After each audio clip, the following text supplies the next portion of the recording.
to thank Mary and the organisers for inviting me. As you've said, I'm not an expert in this field. I'm a consultant psychiatrist, but I'm really glad to have this opportunity to discuss the capacity legislation, the forthcoming mental capacity legislation in Northern Ireland, because I think it has real relevance across the decision making, across the healthcare spectrum, if you like, and across the health, the numbers of illnesses that we have, and the importance, I suppose, of assessing capacity in terms of making decisions about our health. This is the legislative framework that has been very long in gestation in Northern Ireland and is now on the starting blocks. That's a strange mixing of metaphors, but I suppose it's just to say that the legislation has passed and is currently going through. Currently, we're developing a code of practice and the regulations. We're aiming for implementation in 2020, but that's subject, I think, to a lot of what happens politically in the north. A lot of this maybe is more about mental health, but I'll skip through some of the slides and take questions afterwards if there's any clarification needed. Just to say that we're in a vulnerable position in Northern Ireland at the minute. We don't have any capacity legislation. Decisions about capacity are really based on common law, court decisions based on the presumption of capacity and the doctrine of necessity.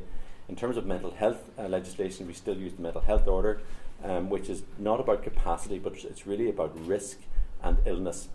And it's really seen, I suppose, not to be compatible with current concepts of human rights and current thinking about the importance of capacity in terms of decision making. There we all are, 5 health and integrated health and social care trusts covering a population of about 1.8 million. And I'm sure you probably all realise this, but really, I suppose, the Mental Capacity Act is really, I suppose, been, as I say, long in gestation, but really it's been emphasised, it's been developed because of the increased emphasis on human rights and on autonomy, rather than the somewhat paternalistic way we had of approaching issues in this regard in the past. And I suppose particularly the Court of Appeal decision in 1993, a decision to refuse medical treatment by a patient capable of making the decision does not have to be sensible, rational or well considered. So really it is the question of respecting a person's autonomy to choose or to reject advice in medical or social care. So the history of this goes back to the early 2000s, where it was realised that we did need to review mental health care delivery in Northern Ireland, and the Bamford Review was set up and was in 2002, and they came to the conclusion that the legislation was not compliant with essential principles, and also that any new legislation should be principle-based, which respects the dignity of the person whose decision-making capacity is impaired, but would also respect dignity and safety of others in the rare cases when that person's behaviour poses a risk.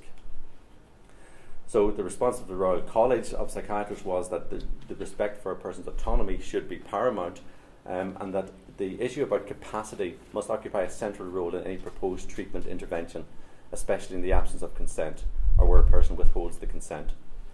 So the Bamford vision was really about valuing of all those who have mental health needs, or as they said at that time, a learning disability, including the right to full citizenship, equality of opportunity and self-determination. And the key point is that a person should be seen to be capable of exercising their rights, and that should not be denied them because they have a mental health problem or a learning disability. And the idea of fusion legislation has been around for quite a while, and this is an example of fusion legislation. And this is really about non-discriminatory practice, that a person having 2 laws, one for those with a mental health, with a mental illness, and one for those with a physical illness in terms of capacity to make decisions, was seen to be anomalous, confusing and unjust. So I think we may be the only jurisdiction to have gone for fusion legislation. So there's the report recommended that there should be a single comprehensive framework for the reform of mental health legislation and introduction of capacity legislation. And that impairment of decision-making capacity is a mandatory prerequisite for any interference in a person's autonomy without their consent. So the agreed principles should apply to all health care decisions as well as financial and welfare decisions. This was initially rejected by the department, who thought that we should go for 2 separate mental health and capacity bills, which is really what's happened in the rest of the UK and I think probably also in the Republic of Ireland. But following consultation, it was decided that the department would fuse together mental capacity and mental health law into a single bill, and that essentially is what's happened. the Mental Capacity Act received assent at the Stormont Assembly in June of 2016. As I've said, currently we're going through a draft code of practice. We're trying to develop regulations, and the formal process of consultation will begin whenever we have a government, because it requires a minister to start that process. But provisionally the timescale is 2020. So just very briefly, fusion legislation is really about equality between people who have mental health problems and people who have physical illnesses. So it's, the idea behind it is that it's respectful of a person's autonomy and decision-making capacity, whether or not they have a mental illness or a physical illness. And thereby it reduces the stigma that's associated with separate mental health legislation. So you're not somehow different because you have a mental illness as opposed to a physical illness. So fusion legislation provides for all circumstances in which a person's autonomy might be compromised on health grounds. So this is seen to be much more rights and principles based, more compliant with the Convention of Human Rights and the rights of persons with disability, although maybe not fully compliant. As I've said, the principles are that the impaired decision-making capacity is at the heart of all compulsory interventions. The mental health legislation is revoked for those aged over 16, and I'll briefly touch on the issue of children later on. It puts the common law into statute, so the common law doctrine of necessity no longer applies, and it applies to all care, treatment and welfare decisions. The idea is that there is a proportionality, so the more intense or the more, I suppose, the more complex the intervention, or the more, I suppose, the greater the intervention, the more additional safeguards are put in place, so there seems to be a proportionality to the response. The 5 principles, which I'm sure you're all aware of, is that there's presumption of capacity, and that really this substitute decision-making process described in the bill only comes in after the supported decision-making kind of process, if you like, has been gone through. So a person must be given all practical help and support in coming to make their own decisions. There is a respect for decisions, even if they seem to be unwise or irrational. There must be no unjustified assumptions about your decision to make about your ability to make decisions on your health based on any condition, your age, or any other suggestion of illness or intellectual disability or whatever. The assumption must be that you have capacity, but that any act done in terms of this legislation must always be in the person's best interests. So as I've said, the statutory decision-making will only come into place when a person lacks capacity, and there's a balance of threshold. The balance of probabilities is the threshold. It's issue and time specific, and the idea it really is that there is an impairment, that the person is unable to make a decision because of an impairment of or disturbance in the function of the mind or brain, which may be temporary or may be permanent. So there's a functional test. The person is unable to make a decision. A diagnostic test, this is because there is an impairment of disturbance in the function of the brain or mind and a causal link. So in terms of unable to make a decision, the definition of that is slightly different from what's used in Great Britain. In terms of this word appreciate, this is seen to be quite an important word because it moves the idea about a person's capacity away from a cognitive understanding to something that can be more affected maybe by a person's mental health problems, for example, severe depression, intense anxiety, psychosis. You may cognitively understand the consequences of the decision, but you're unable to appreciate the information because of a disorder which may, you may be cognitively intact, but it may affect your affective responses to a particular situation. So there must be a diagnosis of some description, which is really why there is some issue about whether or not it's fully compliant with the rights of persons with disability. But it's really very broad. It could be any intoxication, delirium, dementia, a mental illness, an intellectual disability, an episode of unconsciousness. There's quite strong future decision-making arrangements in this, and I think that's very important that we kind of understand that. I think one of the key things about capacity and capacity legislation is kind of planning for when we may lack capacity. And the lasting powers of attorney are one area of future decision-making arrangement whereby you can allow somebody, you can give somebody the authority to make decisions, not just in relation to financial matters, but in relation to health matters, for when you may lack capacity. And these lasting powers of attorney may have to be registered with the Office of the Public Guardian. Once again, a quite strong emphasis on advanced decisions. An effective advanced decision to refuse treatment must be complied with if applicable, under common law. So as the mental health order is revoked, this means that an effective advance decision to refuse medical treatment, even if you have a mental disorder, cannot be overridden. So the effective advance decisions do not have to be written. You just need to be made by, if you're over 18, you have capacity. You haven't done anything since that goes against any advance decision. You haven't withdrawn the advance decision. The power to make the decision hasn't been conferred onto somebody else, and you would not have changed that decision if you know more about the current circumstances. I think that's really very relevant when we think about the end-of-life care, palliative care, etc. Also, there's quite the High Court may become a decision maker or may appoint a deputy to make decisions on your behalf. So essentially what this does is protect you from liability if you're doing an act on a person for which you would otherwise be liable. For example, without your consent, I can't touch anybody, I can't give anybody treatment without their consent. But I'd be protected from liability if I do that, if I've taken reasonable steps to establish that you lack capacity in relation to the matter. So when doing the act, if I believe that you lack capacity and it's in your best interests, I will not incur any liability. There are general safeguards which are applicable across all acts where the person lacks capacity, and this is really down to really very simple but basic care for a person who lacks capacity. So all acts where you could potentially be liable, you have to put general safeguards in place. So everybody needs to know about capacity in terms of when you're delivering care for that person who may lack capacity. So you have to have a reasonable belief that the person lacks capacity and that the act is in the person's best interests.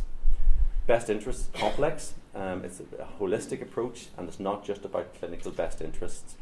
When assessing somebody's best interests, you must have a reasonable regard, or special regard rather, for their past and present wishes, feelings, beliefs and values. And you must consult any relevant persons where it's practical and appropriate, and have regard to a less restrictive alternative.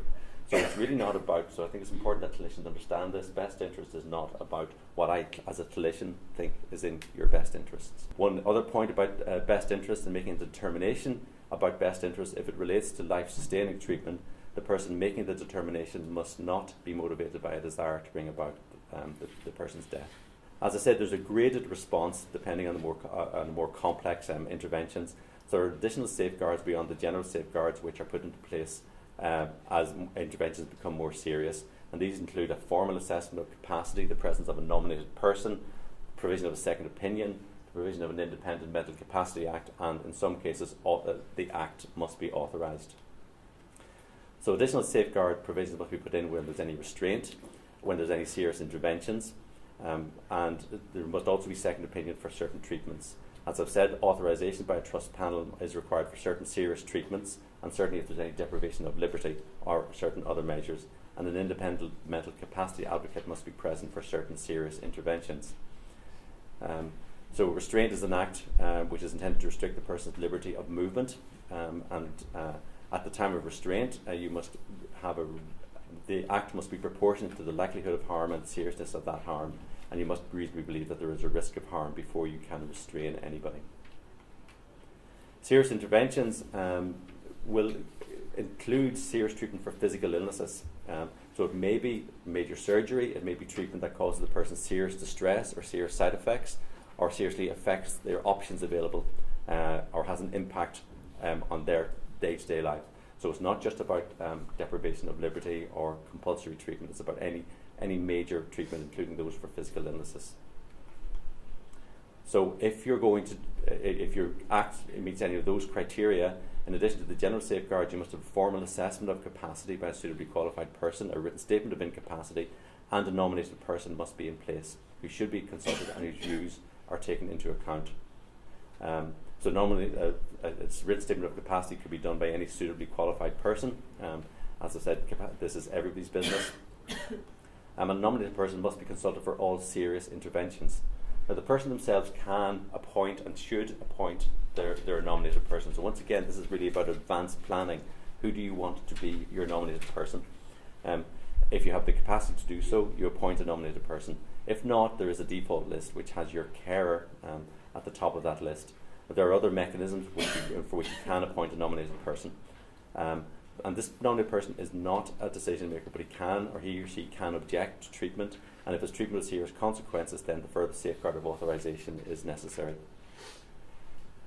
Serious interventions and treatment with serious consequences. The decision about what is a serious intervention rests with the person doing the act. So there's a big responsibility on clinicians about what is the act I'm about to, or I wish to kind of do on this person who lacks capacity. Is it a serious intervention, or is it treatment with serious consequences? And there's a balance to be struck here, because this is not about stopping people doing what is clinically necessary, certainly in an emergency situation, but really it's thinking about just how serious is this intervention, and does it meet the criteria that are set out in the Act. Some acts are always serious interventions, and that includes a deprivation of liberty, the requirement to attend for treatment, and a community residence requirement. I think the deprivation of liberty is an issue that's complex and has caused a lot of issues, I know, in Great Britain. But I think this could be a problem in terms of if you think about elderly people in hospital with prolonged delirium or with dementia. Are they under continuous supervision and control? Are they free to leave? And are the arrangements imputed by the state? And that was really the definition that people are taking as being a deprivation of liberty. So this could potentially affect a lot of people with dementia or delirium or intellectual disability who are in hospital. A second opinion, I'm really going to skip through that because it's more to do with mental health. Trust panels must be present and must authorise certain treatments, including the provision of treatment with serious consequence if the nominated person objects. This is really about how trust panels authorise, and there are two different processes, one more long-standing and one for a more emergency treatment. So the panel is made up of 3 persons with relevant expertise, and they can authorise an intervention for up to 6 months. And there are different criteria for authorisation depending on what is being authorised. Independent mental capacity acts must be advocates must be in place, and when the act is required to be authorised or is a serious compulsory intervention. So the role of the advocate is to support and to represent the person who lacks capacity in the determination of whether this act is in their best interests. Once again, must be consulted, but is not a decision maker. And a review, and any authorised act can be reviewed by a tribunal. These clauses do not apply when the situation is an emergency, and once again, this is really about ensuring that we continue to provide the necessary care for patients and for people who need that care. So it's really it's about putting safeguards in, but not about denying people treatment because we have concerns about their capacity. Certainly in an emergency situation, if you either don't have time to put the safeguard in place, or you don't know whether it's in place, or there will be a delay in finding that out, you weigh up the decision and you can go ahead in an emergency, but you must always have the general safeguards in place. In other words, there must be a reasonable belief of lack of capacity, and you must act in the person's best interests. There is an issue about children, maybe not so much relevant to this audience, but the Act does not apply to those with under 16, because you cannot presume somebody under 16 has capacity. So we have the anomalous situation of the old mental health order continuing to be in place for those under the age of 16. In terms of clinical decisions, I think they're important to look at issues of personal autonomy, help and support, best interests, advanced decisions, and lasting power of attorney. So once again, personal autonomy is at the forefront of this, but there is although there is a presumption of capacity, you cannot assume that the person lacks capacity, and the onus is on clinicians to consider the question of capacity very carefully when considering any act that requires consent. So the starting point is that the person has capacity. It's not up to them to prove to you that they have capacity. It's up to us to demonstrate that the person lacks capacity. But we can't proceed on the mere assumption that the person has capacity to consent, because you could end up liable if in fact the person lacks capacity. Help and support, and once again, very strong emphasis on the provision of all practical help and support, which I think has considerable implications for how we deliver health care. So this substitute decision-making framework is a last resort. So there's a real onus on healthcare providers to provide information in a suitable way, to discuss decisions at the most helpful time and environment, and to involve the right people to help the person make the decision. Best interests, I've really emphasised this before, this is all relevant circumstances, past and present wishes and feelings, consultation with others and taking their account in view. So what you as a clinician might think is in their best interest might not be in their best interests when you look at all the relevant circumstances. Advanced decisions are there to refuse treatment, but there are no formal requirements in terms of it's been written or anything like that. But any decision regarding life must be scrutinised with special care, and in case of doubt, the favour must be for the preservation of life. And it's only about treatment, not about residence or other interventions. Lasting powers of attorney, once again about advanced decision making, conferring upon the attorney authority to make decisions about care, treatment and personal welfare, as well as property and affairs in circumstances when you no longer have capacity. There are certain stipulations about that. For example, it's not really about refusing consent for life-sustaining treatment, only if there's express provision to that effect. So in terms of conclusion, this is a unique, I think, piece of legislation which eliminates the decision between those who are mentally ill and those who have reduced capacity for other reasons. It's very strong in terms of best interests, principles, lasting powers of attorney, clear criteria about who lacks capacity and when compulsion and how compulsion should be authorised. Strong measures about nominated persons, independent advocates, second opinions, a shift away from risk of harm, which may facilitate earlier intervention, and a proportionate graded response across a wide range of treatment settings. Our concerns about this, there are lots of concerns in the mental health world about patients with mental illness who may have capacity but continue to show significant risk to themselves or to others. There is an issue about capacity assessments, just how reliable will they be in this population, especially in the emergency situation. Capacity is about decision making, but about a decision specific model, and how is that going to work in terms of the complexity of delivering health care. When do we stop treatment? As soon as we regain capacity. Capacity fluctuates, we all understand that. There are concerns that actually there are now given, especially in trust panels, extensive powers of compulsion into community settings. A lack of clarity about what is and isn't an emergency situation. What does all practical help and support mean, and will that cause delays in providing appropriate decisions due to deprivation of liberties, applying acute hospital care, a lack of clarity about serious interventions, an issue about advanced decision making, and really a question about time. How will we have time to put all the necessary safeguards into place? So that is a run through the legislation. We're working with the department to try and work through this and its practical implications. And that's about as far as I can say at the minute. So thank you. Thank you.